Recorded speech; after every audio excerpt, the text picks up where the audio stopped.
एक बार एक छात्र सर से बोलता है, सर जी प्रणाम, मैंने स्कूल और कॉलेज जाकर शिक्षा प्राप्त नहीं की है, उपनिषद इत्यादि पढ़ने का सौभाग्य रहा है, लेकिन कम उम्र से ही साहित्य और शास्त्रों के संपर्क में रहा हूं।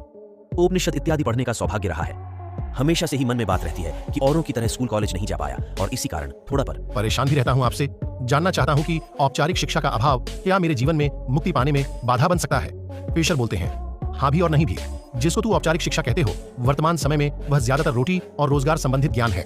उसकी पूरी दिशा ही यही है कि तुम किसी तरह से दुनिया में गुजर बसर करने लायक बन जाओ। उसका उद्देश्य वैसे भी तुमको मुक्ति दिलाना तो है ही नहीं। जरा बताना मुझे कि B.L.B में मुक्ति के कितने कोर्स होते हैं? B.LC में B, टेक, मेन B, B, A में सब यहाँ बैठे हैं। यहाँ ग्रेजुएट स्नातक भी हैं, पोस्ट ग्रेजुएट स्नातकोत्तर भी हैं, उससे आगे भी लोग बैठे हुए हैं। बताइएगा कि औपचारिक शिक्षा जिन्होंने ली हुई है। मुक्ति वाले कितने कोर्स थे आपके पाठ्यक्रम में?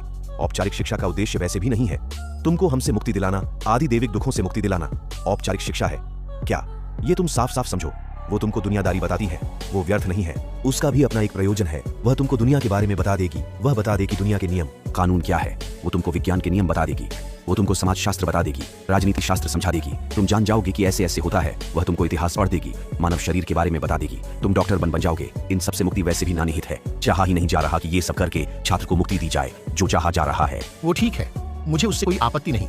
दुनिया को चिकित्सा चाहिए, दुनिया को भूगोलविद चाहिए, दुनिया को वैज्ञानिक चाहिए, दुनिया को गणितज्ञ चाहिए, दुनिया को दार्शनिक चाहिए। ये सब हमारे विद्यालय विश्वविद्यालयों से पैदा होते हैं ना, तो यह ठीक है।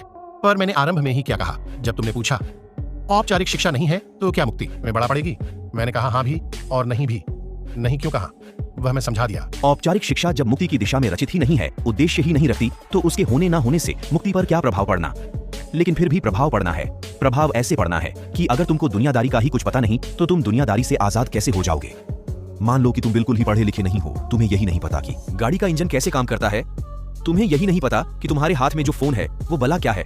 तुम कुछ नहीं जानते क्योंकि तुमने पढ़ाई बिल्कुल ही नहीं की है। तो नतीजा यह निकलेगा कि विश्व ही तुम्हारे लिए अज्ञात रहेगा। और जब विश्व अज्ञात रहता है तो एक बड़ी सामान्य भूल है जो हो जाती है। जानते हो क्या? सत्य अज्ञेय है, अज्ञेय भी अज्ञात तो होता ही है। अज्ञेय जो जाना नहीं जा सका, जो जाना नहीं जा सका वो जाना गया भी नहीं है, तो अज्ञात भी है। जब पढ़े लिखे ना होने के कारण विश्व ही तुम्हारे लिए अज्ञात हो जाता है, तो कई बार तुम सांसारिक चीजों को ही भौतिक समझ लेते हो। तुमको ऐसा लगता है कि संसार में ही ऐसा बहुत कुछ है जो सत्य है कि और इशारा कर रहा है। सांप का उदाहरण ले लो। अब अगर तुम पढ़े लिखे नहीं हो या तुम में ऐसी संगत में पड़ गए हो जहां तुम्हारा गुरु पढ़ा लिखा नहीं है, तो वो तुम्हें सांप को लेकर बड़ी पराभौतिक कहानियां सुना देगा। कहेगा बड़ा रहस्यमय जीव है सांप, जाने कहां से आता है, जाने कहां को जाता है, कोई नहीं जानता इसका जन्म कैसे हुआ, कोई नहीं जानता इसकी मृत्यु कैसे होती है, कोई नहीं जानता बीन बजने पर यह नाचता कैसे है, कोई नहीं जानता यह नागपंचमी पर दूध कैसे पी जाता है, कोई नहीं जानता कि इसके कान कितने हैं, कोई नहीं जानता कि देखता ज्यादा है या सूंघता ज्यादा है।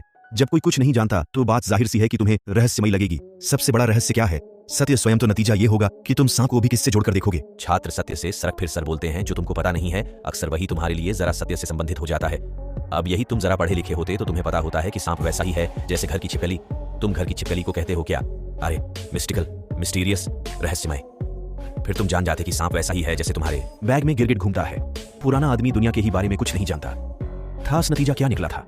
नतीजा यह निकला था कि जो पहले देवता थे जिनकी मनुष्य ने उपासना की, किसी भी संस्कृत में, भारत में, चाहे इजिप्ट, मिस्र में, चाहे ग्रीस, यूनान में, वो सब प्राकृतिक शक्तियां थी या ग्रह उपग्रह थे। अब चूंकि तुम पढ़े लिखे नहीं हो, उस समय ज्ञान था ही नहीं, तो तुम पढ़ोगे लिखोगे कैसे? अब पढ़े लिखे नहीं हो तो तुमको यही लग रहा है कि अग्नि ही कोई देवता है। आज तुम्हारे पास रसायन शास्त्र में पीरियाडिक टेबल है जो तुम्हें बताता है कि 100 से ज्यादा तत्व हैं, एलिमेंट हैं पर। तब कोई तरीका नहीं था कि तुम जान पाओगी ये जो हवा है ये कोई एक तत्व नहीं है, ये कोई एक एलिमेंट नहीं है, इसमें कम से कम 50 एलिमेंट बैठे हुए हैं। तब कोई तरीका ही नहीं था जानने का, तो कह दिया 5 ही भूत होते हैं जिसमें एक भूत है वायु।